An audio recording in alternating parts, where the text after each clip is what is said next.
कामचोर देवरानी। एक बार की बात है, सुषमा अपने पूरे परिवार के साथ खुशी खुशी मोहन नगर में रहती थी। उसकी 2 बहुएं थी, पल्लवी और शिवानी। एक दिन दोनों बहुएं रसोई में काम कर रही होती है कि तभी उनकी सास सुषमा उन्हें बुलाती है। अरे बहू, जरा इधर तो आना।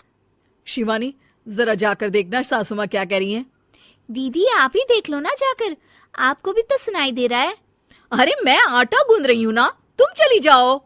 हाँ तो मैं भी तो सब्जी काट रही हूँ ना दीदी। अरे बहू जल्दी आओ। ओफो, ये तो जाएगी नहीं। मैं ही जाकर देखती हूँ कि क्या करना है। पल्लवी सुषमा के कमरे में जाती है। जी मम्मी जी, क्या हुआ? शाम को घर पर कुछ मेहमान आने वाले हैं, तो तुम अच्छा सा खाना बना लेना बहू। ठीक है मम्मी जी, आप बता दीजिए क्या क्या बनाना है और कितने लोग आ रहे हैं। सुनील की मौसी जी और उनका पूरा परिवार आ रहा है। कुल मिलाकर 3 लोग और हमें मिलाकर हुए 9 लोग। तो अभी से ही तैयारी करना शुरू कर दो। और हाँ, घर की सफाई भी कर देना, हाँ अच्छे से। जी मम्मी जी, सब काम हो जाएगा, आप चिंता मत कीजिए। पल्लवी शिवानी को घर में मेहमान आने वाले हैं इसके बारे में बताती है। क्या 9 लोगों का खाना बनाना होगा, घर की सफाई करनी है? बाप रे, सासू माँ ने तो हमें घर की नौकरानी ही समझ कर रखा है। ऐसा नहीं बोलते शिवानी, हम इस घर की बहू हैं और घर के काम करना हमारा फर्ज है। दीदी तो है ही सासू माँ की चमची, जब देखो सासू माँ सासू माँ।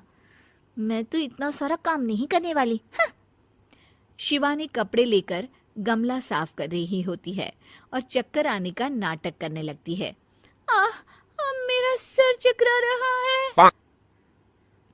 तभी वहां पल्लवी और सासू माँ जाते हैं। अरे बहू, क्या हो गया तुम्हें?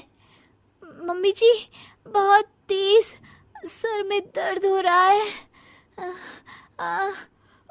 तुम एक काम करो शिवानी, आराम कर लो। नहीं नहीं दीदी, घर में मेहमान आने वाले हैं, मुझे आपकी मदद करनी चाहिए। अरे कोई बात नहीं शिवानी, तुम आराम कर लो, मैं सब काम कर लूंगी। ठीक है दीदी, अगर आप इतना कह रही हैं तो आराम कर लेती हूँ। शिवानी आराम से अपने कमरे में मैगजीन पढ़ रही होती है। इसे कहते हैं आराम की जिंदगी। इतना सारा काम। चलो सारा काम खत्म हो गया, शिवानी को देख आती हूँ। शिवानी अपने कमरे में ईयरफोन में गाने सुनते सुनते सो जाती है और उसके साइड में मैगजीन भी रखी होती है। पल्लवी वहां आ जाती है और वो सब देखती है। ओहो, तो मतलब सब काम चोरी का बहाना था। अभी बताती हूँ इसको। घर का सारा काम मुझे करना पड़ा और ये महारानी यहाँ मैगजीन पढ़ रही है, गाने सुन रही है। पल्लवी रसोई से एक प्लेट और चम्मच लेकर आती है और शिवानी को थाली बजाकर उठाने लगती है। शिवानी अचानक से उठती है। उठ गई महारानी, गाने भी सुन लिए, मैगजीन भी पढ़ ली। तुम तो बहुत बड़ी झूठी निकली शिवानी। तुमने सर दर्द का बहाना बनाया ताकि काम करने से बच सको। हाँ बनाया बहाना, तो क्या करती, इतने सारे काम करती। मुझे कोई शौक नहीं है चापलूसी का। क्या चापलूसी? तुम्हें लगता है कि मैं सारे काम चापलूसी के लिए कर रही हूँ? नहीं तो क्या। तभी वहां सासू माँ आ जाती हैं। अरे बहू, वो लोग बस आने ही वाले हैं, तुम तैयारियां कर लो। जी सासू माँ, तुझे तो मैं बाद में देखती हूँ। सब खाना खाने बैठते हैं और खाना शुरू करते हैं। तभी सुनील की मौसी बोलती है।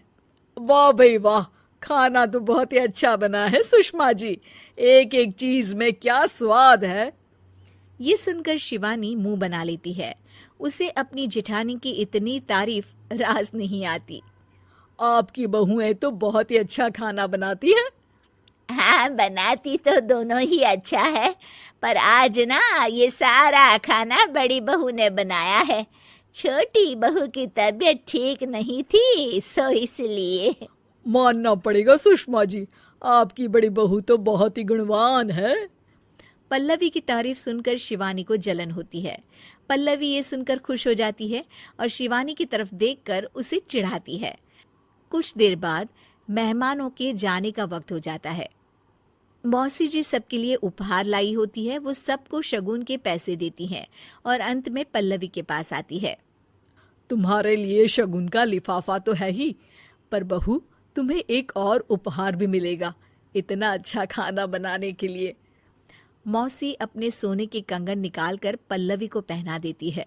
ये लो, ये मेरे मनपसंद कंगन है, अब से ये तुम्हारे हुए। धन्यवाद मौसी जी। ये देखकर शिवानी तो पूरी तरह से जल जाती है और गुस्से से रसोई में चली जाती है।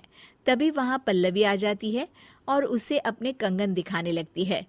देवरानी जी, अब आपका सर दर्द ठीक तो है ना?